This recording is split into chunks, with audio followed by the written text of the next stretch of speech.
Hello, what's up guys?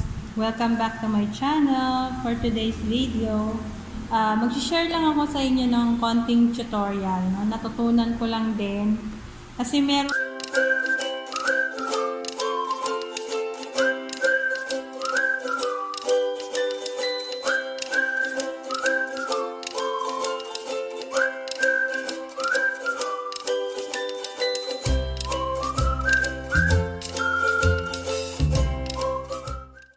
hand-me-down cellphone sa akin. Ito. Pinaglumaan ko na cellphone ng anak ko. Ayan. So, hiningi ko na lang kasi para magamit ko pa. Ang problema, hindi ko siya ma-access kasi yung password nakalimutan na. So, ang model ng telepono na to is Infinix. Infinix. So, ang problem nito, supposed to be battery lang. So, pinalitan ko na yung battery. Tapos, lately ko na-discover na may password pala siya. Hindi siya natanggal nung anak ko. So, hindi ko siya ma-access kahit anong gawin ko. Hindi talaga siya, ayan. Tapos, may crack na rin yung screen niya. Kaya, hindi siya basta-basta ma-access sa hindi ko rin alam yung password niya.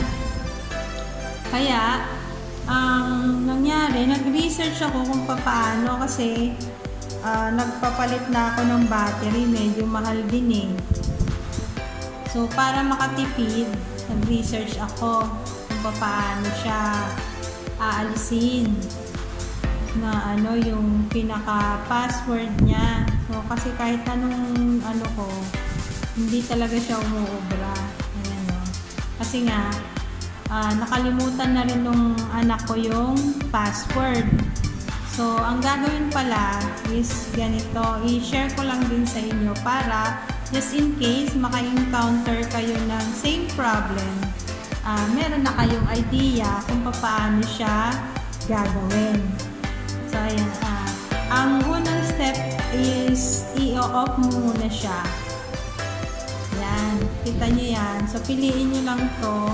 Ang pag-off kasi ng Infinix is i-press mo itong hanggang sa wala na siya. Ayun. Off na. Yan. So, ngayon nag-off na siya. Itong button dito, yung power button, tsaka yung itong dito yung sa volume button na down, pipindutin mo siya sabay.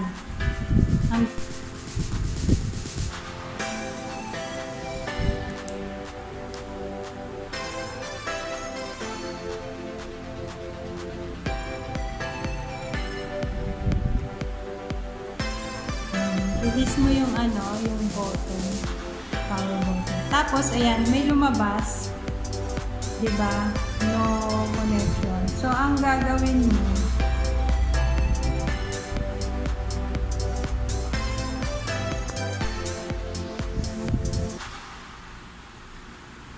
yan. Diba? Pindutin mo lang uli ng sabay yung power at saka yung button, volume button niya, pero sa taas mo pipindutin. So, may makikita ka dyan mga choices. Para ma-scroll down mo yan, gagamitin mo lang din yung up and down button. So, ang pipiliin mo dyan is yung factory setting. Factory reset. Ayan. Kita mo. Factory reset na lagay. Tapos, pag pipiliin mo na siya, yung power button ang pipindutin mo. Yan. So, lalabas yan. Diba? So, i-reset mo na siya. Factory reset. Pindutin mo lang ulit. Yan. Factory reset. And then, go. Pindutin mo na. Yan. Tapos, may lalabas dun sa baba na wiping data, formatting data. So, ayan na siya. Hintayin mo lang na matapos yung kanyang pagre-restore. Kasi buburahin niya yung pinaka-data. Kaya kailangan din, ayan. So, meron nang lumabas na So, ayan. Kung makikita mo, nakalagay, reboot system. So, piliin nyo lang po yan. I-click nyo lang po ulit yung power button para mag-proceed na siya. Ayan.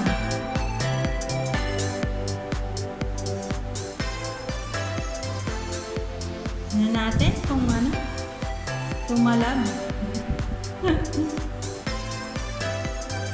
Open na siya. Hopefully, open na siya.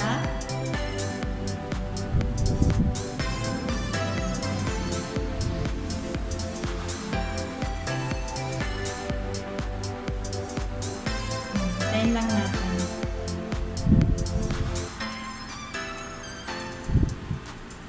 By the way guys, ano ba yung mga naging telepono nyo na? Ako kasi, ang telepono ko is Huawei. So, syempre, meron ako mga iba pang phone, pero mga pinaglumaan na din na telepono.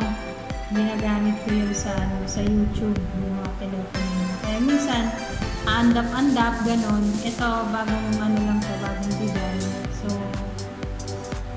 hopefully, siya, maging maayos siya.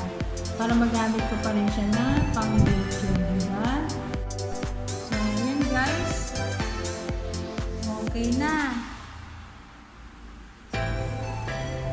So, by the way guys, yung mga data dito, mawa-wipe out yan kasi reset ang nangyari. So, ibig sabihin, tanggapin nyo na sa sarili ninyo na mabubura lahat ng data or make sure na naka-backup po siya sa cloud. Nag-scan siya ng Wi-Fi. So, ayan. Kung makikita nyo, select your country. So, select mo na yung country na. Ayan, medyo grounded siya. Natin lang natin yung kasi may basag na rin yung screen nito, kailangan na rin palitan. Ayun, Philippines, nakita ko na. Choose Philippines. Ayan. Tapos, choose next. Ayan. Connect to mobile network. Okay. So, in this case, dahil wala pa akong nabibiling SIM para sa kanya, bibili muna tayo ng SIM. Okay? So, that's it guys. Nasolusyonan natin yung problem niya na forgot password, na access na natin muli yung phone. Wala lang siyang SIM kaya hindi siya nagpo-proceed dun sa main function niya, pero problem solved na to. So, until my next video guys, thank you for watching. I hope makatulong ito sa inyo ng malaki because it helps me a lot, no? It helps me save money, diba? Bye-bye! Until my next video!